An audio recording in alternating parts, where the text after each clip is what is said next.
The rain on Valley 9 didn't fall, it hissed.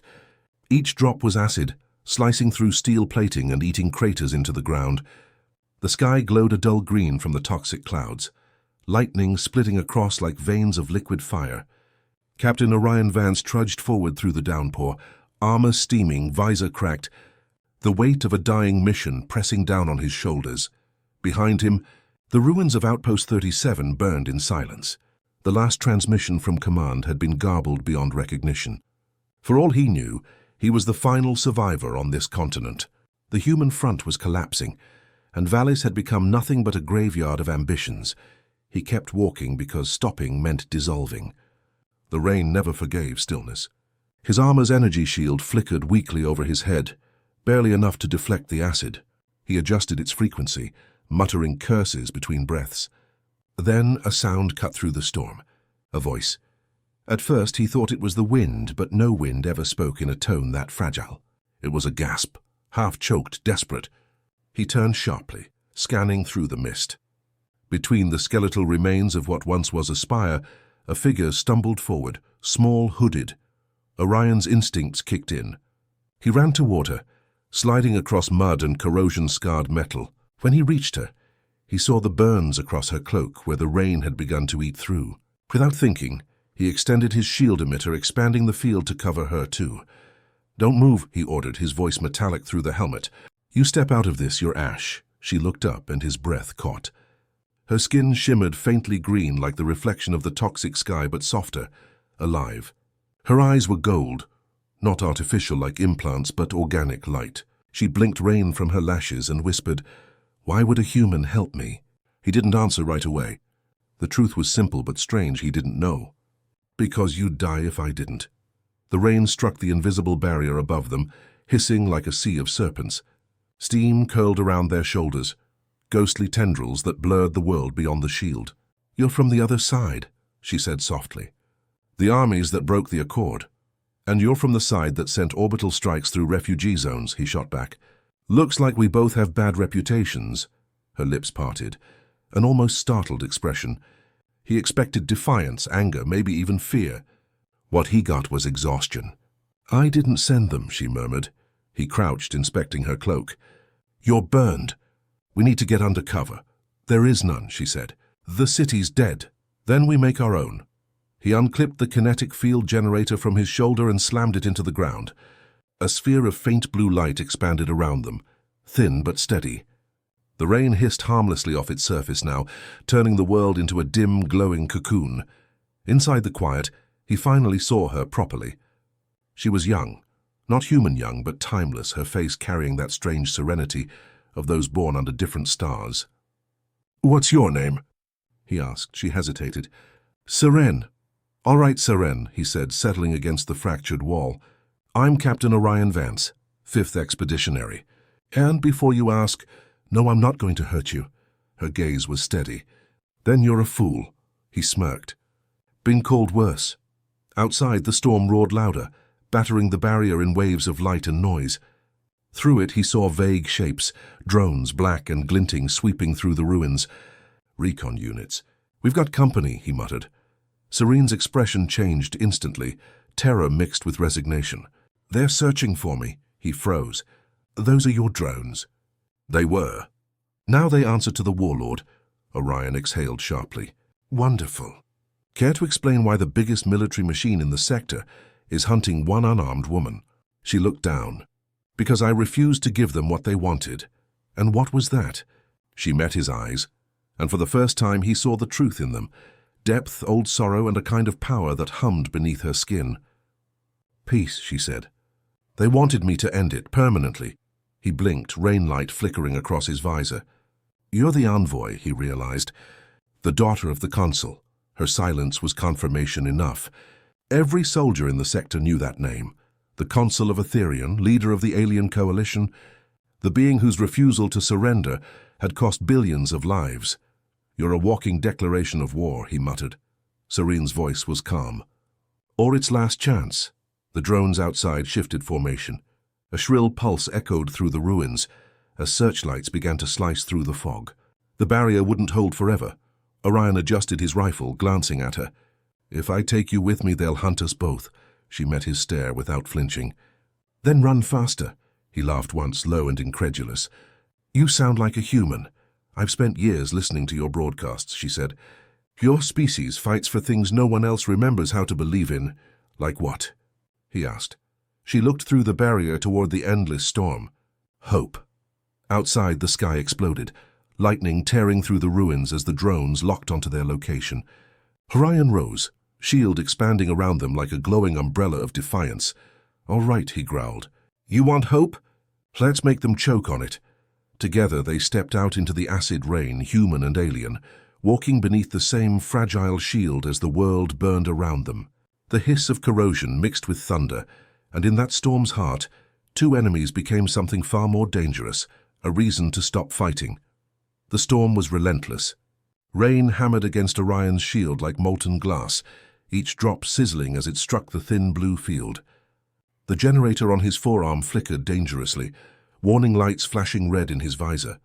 Every step through the wreckage of the old colony city felt heavier, like wading through a dream made of smoke and gravity. Seren followed behind him in silence. The acid hissed where it met the mud, releasing fumes that burned his lungs even through the filters. She didn't cough. She didn't flinch. If anything, she moved with unnatural grace, untouched by the storm that was tearing his armor apart. Keep close, he barked over the wind. We lose the shield, we both melt. I can see that, she said, her voice calm, almost curious. But why is your field so unstable? Because it wasn't meant to cover two people, he grunted. Your extra baggage, princess. She frowned slightly at the word, her golden eyes narrowing. Don't call me that. Fine, Seren then. He adjusted the shield frequency again.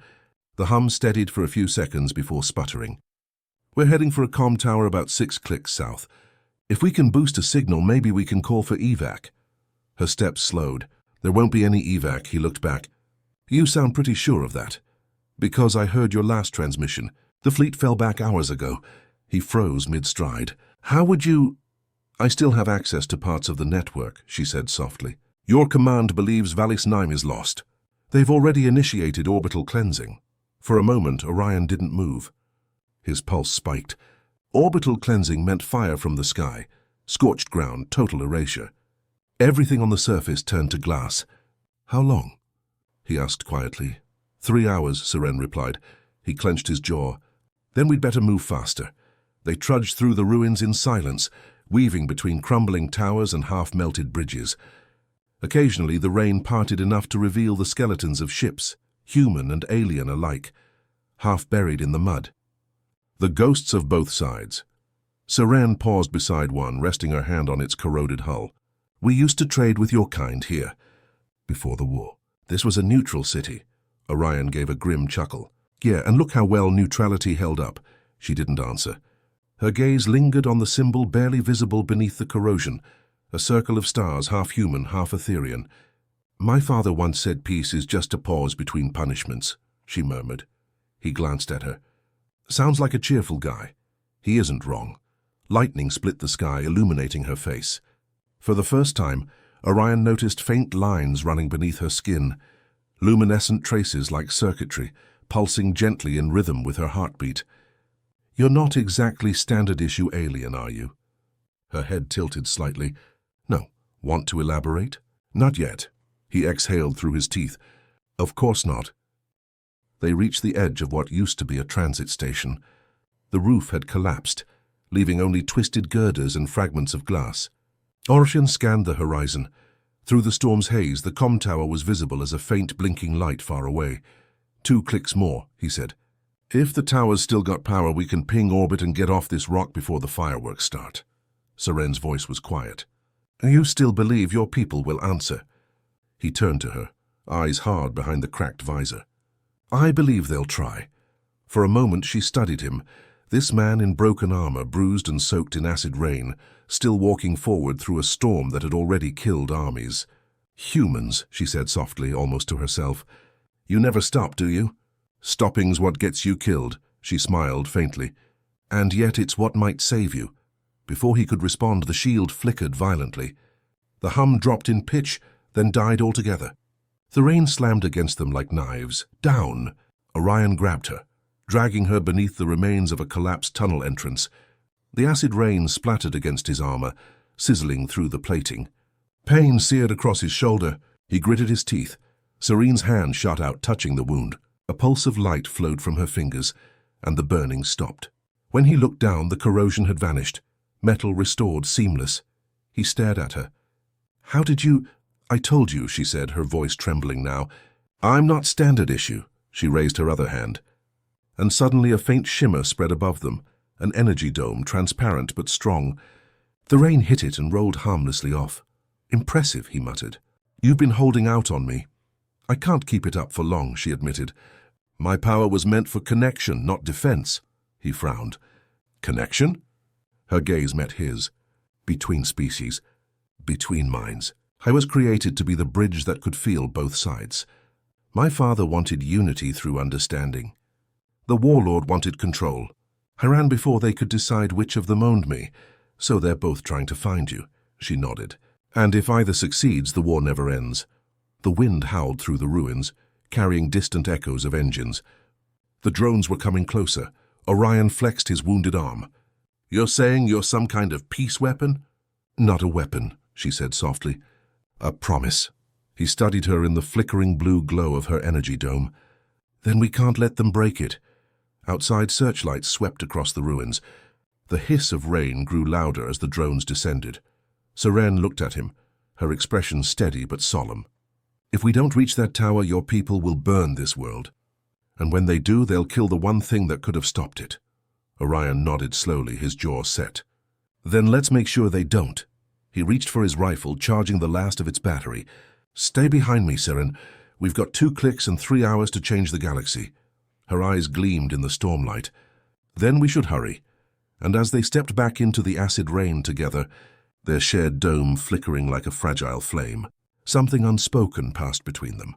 Not fear, not duty, but belief. A single soldier and the alien he was never meant to save, walking through the fire of extinction to keep hope alive. The storm only grew worse as they neared the comm tower. It loomed ahead like a ghost from another age, tall, skeletal, half swallowed by fog and acid rain. Its antennae arced upward, their tips sparking faintly as if arguing with the sky. Every flash of lightning painted it in fleeting brilliance, revealing ancient scorch marks, twisted panels, and the faint shimmer of energy still pulsing deep inside. Orion stopped at the base, catching his breath. The tower's foundation was encased in blackened stone and fused metal. "Looks older than the colony itself," he muttered. Serene's golden eyes scanned the structure, and she nodded slowly. "It is. This tower predates the human landing. It was built by the same people who designed my kind." That made him pause. "Your kind?" She ran her hand along a fractured beam.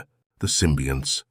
We were meant to carry empathy as technology, merge thought and emotion into something that could unite species." "Unite?" Orion gave a humorless laugh. "Looks like they failed." Her voice was calm, but there was something wounded beneath it. "They didn't fail. They were silenced." Lightning struck the tower and the shockwave rippled through the ground, shaking the ruins. Orion steadied her instinctively, his hand gripping her shoulder. "You okay?" She glanced up at him, her expression unreadable. "You always ask that. Even when you're dying yourself. Comes with the uniform," he said, forcing a smile. "Now let's see if this thing still talks to orbit." He stepped forward, brushing acid water off a control panel. The metal beneath was alien, smooth, reflective, etched with patterns that moved when touched. Symbols unfolded into spirals, then reorganized into words his visor struggled to translate. Communication node, Etherian relic, status, stand by. He frowned. "That's not human code." "It isn't," Seren said softly. "It's mine." She placed her hand against the interface and light flowed from her skin into the console. The tower hummed, panels reactivating, systems coming online one by one. The hum deepened into a note that resonated in Orion's chest like a heartbeat. "Signal transmission possible," the system announced in both languages. Orion grinned. Finally, some good news. But Seren didn't look relieved. Her hand trembled slightly against the console. "Orion, this isn't just a transmitter." He turned. "What do you mean?" "This structure wasn't made to send messages," she said. "It was made to rewrite them, to override every communication network in range." He froze. You're telling me this thing's a weapon? Not a weapon, she said quietly. Hfy. The storm outside intensified, lightning branching across the sky like veins of fire. The tower's light flared in response, feeding off the energy. I can use it to connect your fleets and mine, Seren continued. Every ship, every soldier, every commander. No more lies, no more distortions, just truth. Shared thoughts, shared pain. You'd all see what you've done to each other. Orion took a step closer, rainwater dripping from his armor. And if they can't handle that? Then the war ends anyway, she said, because no one survives the full weight of what they've become. He stared at her, realizing how heavy her words were. That's suicide. It's peace, she whispered. The tower's hum grew louder, and for a second the air shimmered with translucent images, fleeting memories, maybe projections. He saw humans and Etherians standing side by side, working together. Then explosions. Then silence. Orion clenched his fists. You think forcing everyone to feel the same pain will fix this? I think it's the only thing left that can. He shook his head. No, there's always another way. She looked at him, and something like sorrow passed through her gaze. You don't understand, Orion. I'm tied to this machine. It was made with my DNA. If I activate it, I become part of it. The air grew colder. You're saying you'd die, she didn't answer. She didn't have to.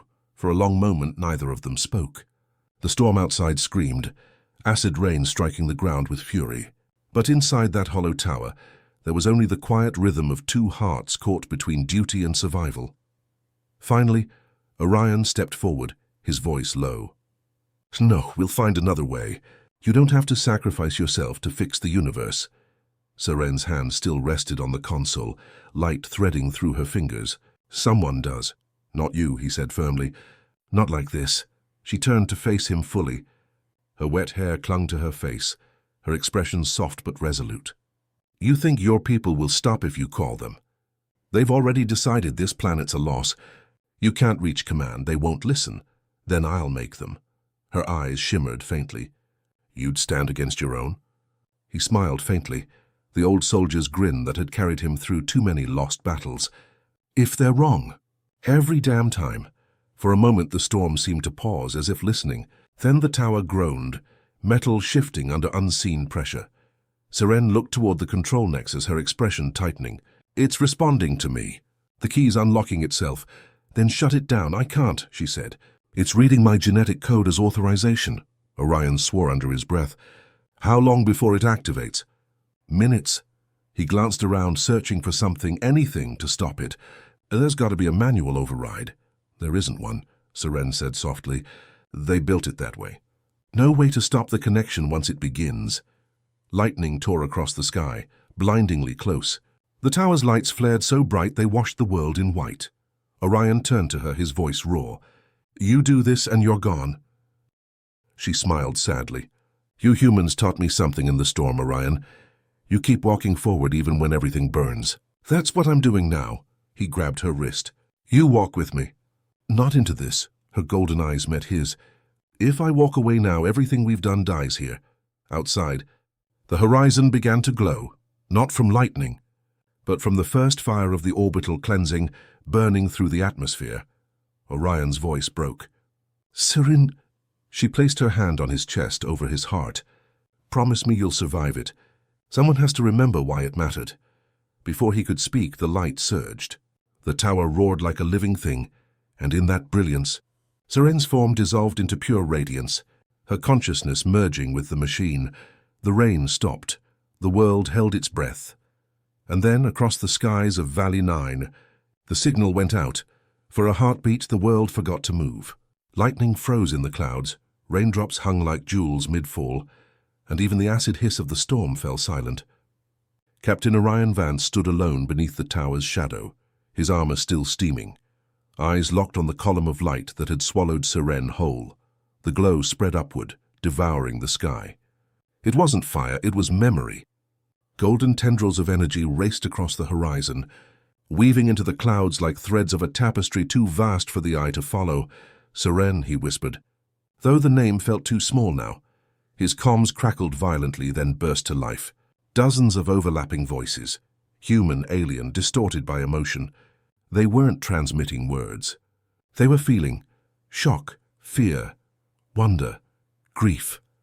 He stumbled backward, clutching his helmet as a wave of consciousness hit him. Images, millions of them, flashed behind his eyes. He saw through other soldiers' visors, other minds. He saw alien children cowering in bunkers, human captains staring at the same storm from orbit. And in all of it, her voice soft, endless everywhere, no more lies.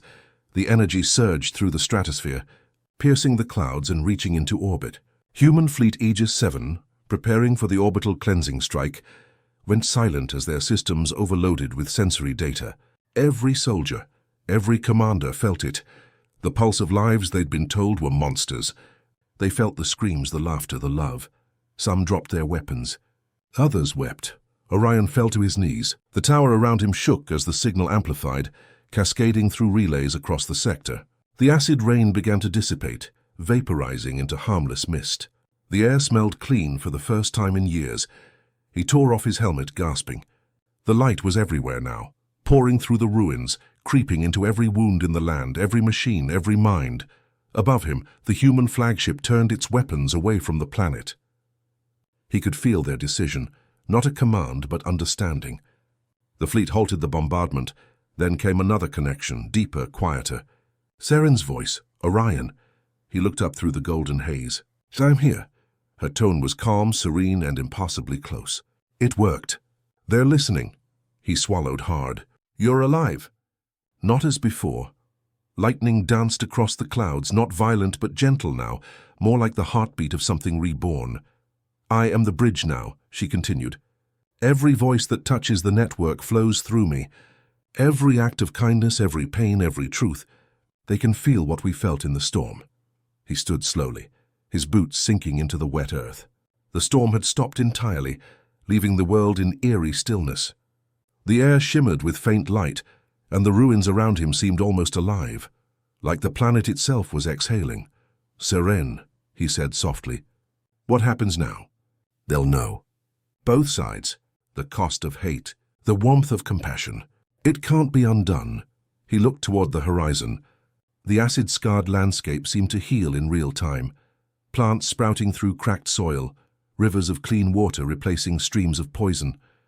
The core's energy had begun repairing not just minds but matter. "I didn't save you," he said quietly. "You did," she whispered. "You shared your shield. You walked through the storm when you could have left me. That's all it ever takes." He closed his eyes. "You sound like hope." "No," she said. "You do." He laughed softly, the sound breaking into a sob. Around him, the drones that had once hunted them lowered themselves to the ground, lights flickering uncertainly. Their targeting systems had gone dark.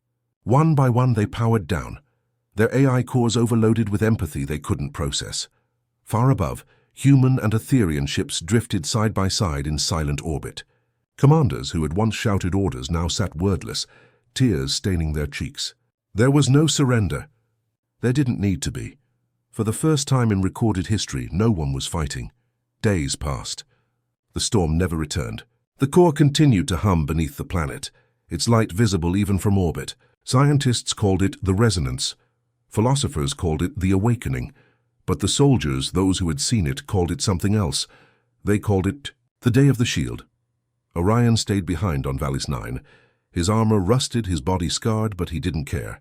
He wandered the rebuilt forests, sometimes hearing her in the wind, soft laughter, whispers of reassurance. One evening, under a sky finally free of green haze, he sat beside the old tower, now a monument, its base covered in flowers from two species that had once sworn to destroy each other. He placed his hand on the cool metal. "You changed everything," he murmured. A flicker of golden light shimmered across the surface. "We did." He smiled faintly. "You ever think they'll forget again?" The light pulsed once. "Maybe, but someone will remember to share the shield." He leaned back, staring at the stars. They were clearer than he'd ever seen. No ships, no fire, just light. Endless, peaceful light. And though the world would move on, new wars, new empires, new names, every generation would inherit a faint, inexplicable instinct. To reach out, to protect, to share. They would call it empathy. But it began as something far simpler. A soldier's shield, a stranger's faith, and the storm that taught them both what it meant to be human.